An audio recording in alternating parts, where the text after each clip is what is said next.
Hello, friends. I'm host Eric. I'm host of Talking with Famous People, and today I'm going to discuss the subject of expertise and the saying, always be a learner, never be the expert.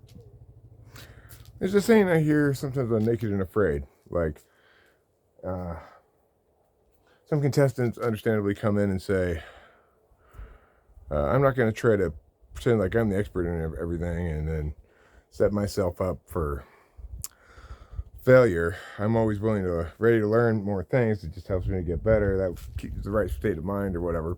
And I'm not necessarily saying that that's not the right state of mind for certain kinds of things. It's also the case that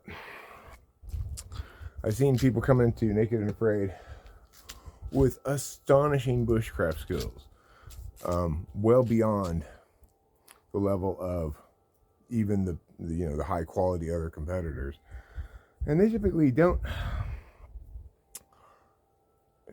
Well, they often do come in still acting like they're the expert and they're right, So, with something like bushcraft, which is very much a TE kind of a situation, which is to say, it's circumstantially has its own logic. What's going to work in this situation?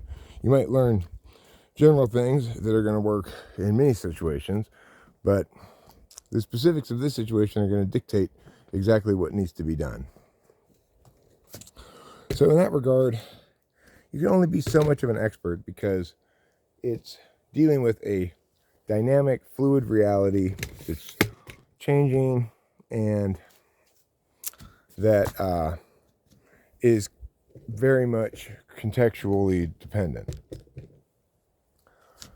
Then I was just watching this video that involves this like police combat, hand-to-hand combat trainer guy talking about the difference between street fighting and specific martial arts forms and what to do if you're a martial artist who's trying to transition, who finds himself in a street fight, things that you're going to instinctually do that put you at a disadvantage. Stuff like it was an interesting video.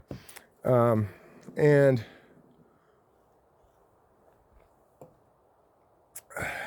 again, there was this discussion of expertise, which is to say, the relationship between the extent to which it helps you and the extent to which it hurts you in a context for which is not perfectly designed. Okay, so the reason I'm discussing this is because a lot of times I position myself as the expert on a certain subject, or more broadly even on the subject of arguing about subjects, because I am a former debate coach, competition flow debate coach. I was for quite a number of years, and a very good one at that. And before that, I was a competition flow debater in high school, policy debater. So I do have a lot of expertise about competition flow debate. Competition flow debate is very different than two people yelling at each other, right? So if you want to make a corollary between competition flow debate and two people yelling at each other versus MMA fight versus two people just, a street fight. Like, well, one of the differences in a street fight, for example, is, let's say you're standing, you got your back against there's a car behind you and somebody's standing here. Well, they have an advantage because they can push you against the car. They can also hold on to things on the car that prevent you from getting away from their grasp. Similarly, if you're engaged in arguing with somebody about a topic in real time and there's no structure to it, which is to say there's nothing requiring both parties to have equal space to speak, right? Then you can always be shouted down. Somebody can always talk over you or prevent you from saying what you mean to say or refuse to engage with it on point or any number of different things, right? And as long as they control the forcefulness, I guess you could say, as long as they control the emotional landscape, right, then they're going to be and they're going to win the exchange regardless of any argumentation that takes place, right? So The thing that I deal with all the time is a reality where, like, if I'm live streaming, people in the chat, I'll encounter some people who are saying, well, I have these ideas about this topic, and say cognitive function. And I'll just be like, no, no, no, no, no. Because in my mind, cognitive functions is not something that you have ideas about. It's something that you have to be disciplined in trying to parse it through such that it is defensible, right? And then the truth, or what the most defensible arguments are, prove themselves over time by not being successfully rebutted. And accordingly, over time, the best arguments gain primacy, and then eventually a given subject isn't even argued about really anymore.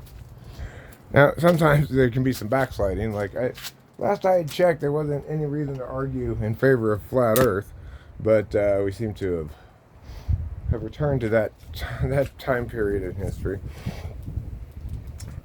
Regardless, so for me, it's important to know, and this is another thing that they said in this martial arts video, which was, know where you're an expert and where you're not. And I think that would be a much better saying than always be the learner, never be the expert.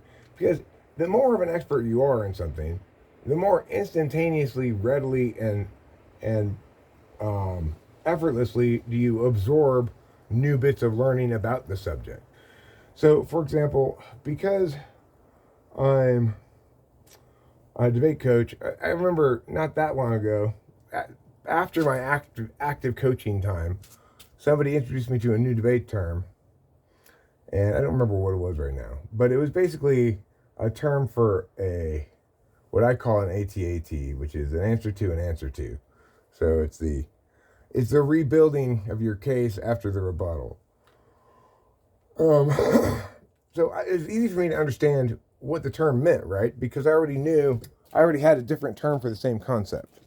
And it was just a new generation of kids. You know, kids are always copping their own terms, right? So that's what it's called nowadays. In like, say a year after I left, that term had become popularized.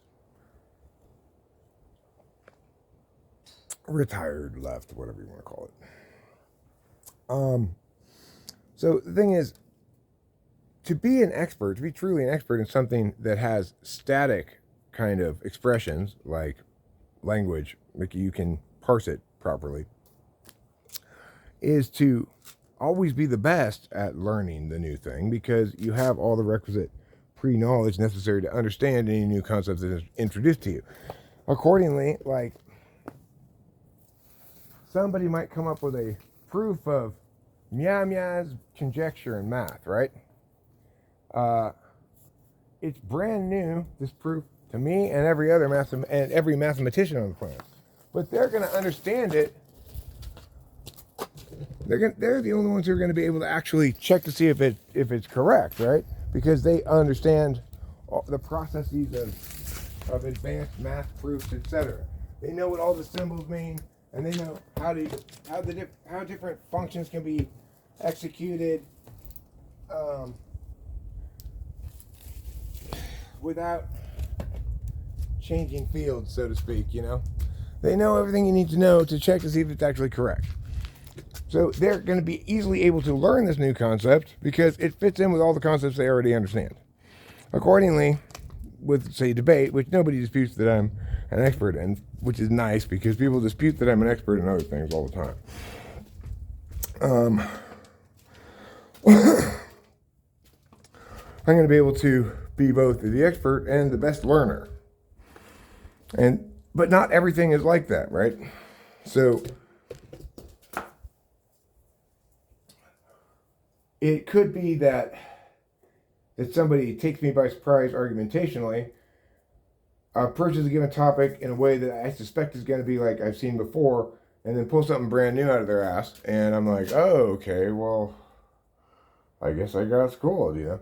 That hasn't happened in I don't even know how long, but I mean, I've gotten school. I can remember the last time I got schooled like that tactically when I prepped for the case that this team was running in regular rounds, and then when my kid hit them in out rounds, they ran their counter plan of their neg case as their app, which was crazy, which opened them up, obviously, to topicality critiques, but I hadn't prepped them to run topicality because of what they've been doing in the prelims. So that's the last time I remember really getting like out coached, but it wasn't about the argumentation, right? It was what I just said. They changed it up. All right, so what's the takeaway from all this? Well, there's some things that are much less frustrating to be an expert on than others. It's not that frustrating to be an expert in math because you don't have lay people going around and saying, no, I've got my own understanding of calculus. It's just as good as the calculus they teach in school, even though it's just totally some shit I'm pulling out of my ass, right? Generally, pilots. You might have hobbyists who consider themselves experts in pilotry, but nobody's gonna say like, well, I don't understand why they won't let me fly the plane instead of the pilot. Just because I've never flown one before. I get it, turn, make it go left and right, go up and down. It's straightforward enough.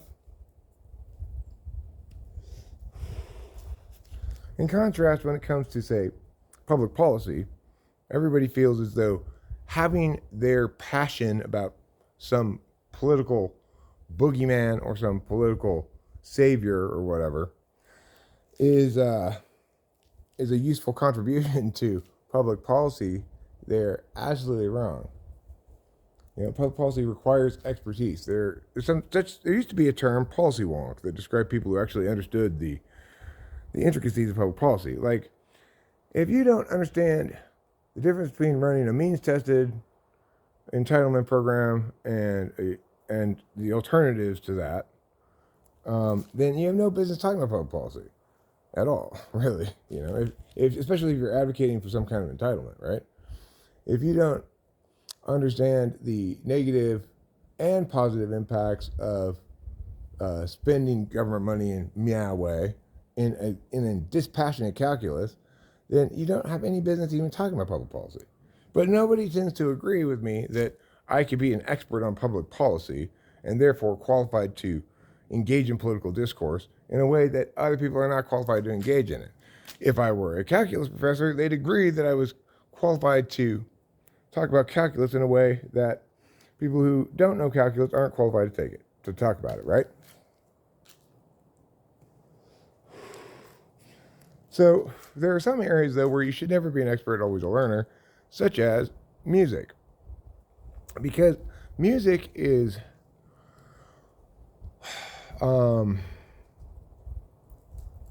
nobody gets to be, you can never master it, right? You might be able to catch lightning in a bottle and strike perfection in a given track, a given song, a given performance. But it's the hardest medium of all and the most important medium of all, in the sense that it has the most lasting value. Mozart's still good today. Shakespeare really isn't. Let's not lie to ourselves. And I'm talking about aesthetics here. So I'm not including math as an art medium.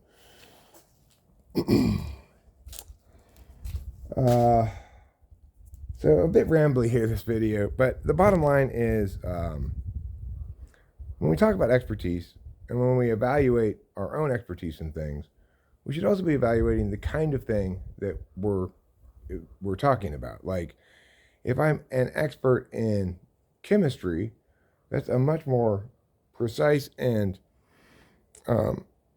testable kind of knowledge, as is, say, debate coaching. Like, if somebody tried to apply for a job as director or owner of a school, if they were going to apply for a debate job, I wouldn't look at whether they went to college or anything. I would look at whether they had the relevant debate experience. And I could ask questions to verify that, like things such as, why should you never both link and impact turn on the same argument chain? And the answer is because you double bind yourself. They cancel each other out. Um, I guess they cancel each other out is a better way than saying you double bind yourself. But you do double bind yourself. But anyway, if they don't know the answer to that, then they don't have sufficient expertise in the subject matter to actually coach debate. If they don't know um, why, what happens if a counterplan is not exclusive, it can be permed, then they aren't qualified to coach debate, right? And so things like that where there's a lot of field specific language or symbols, such as math is very field specific language, right? Computer programming, very field specific language, and debate, very field specific language.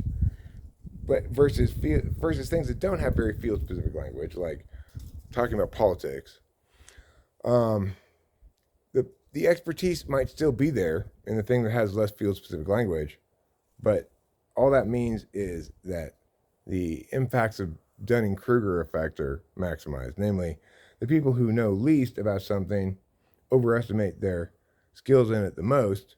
Well, that's going to be maximized when it doesn't have specialized language, because it's going to require more education for them to understand that they don't what they don't understand, rather than simply encountering terms they don't understand, right?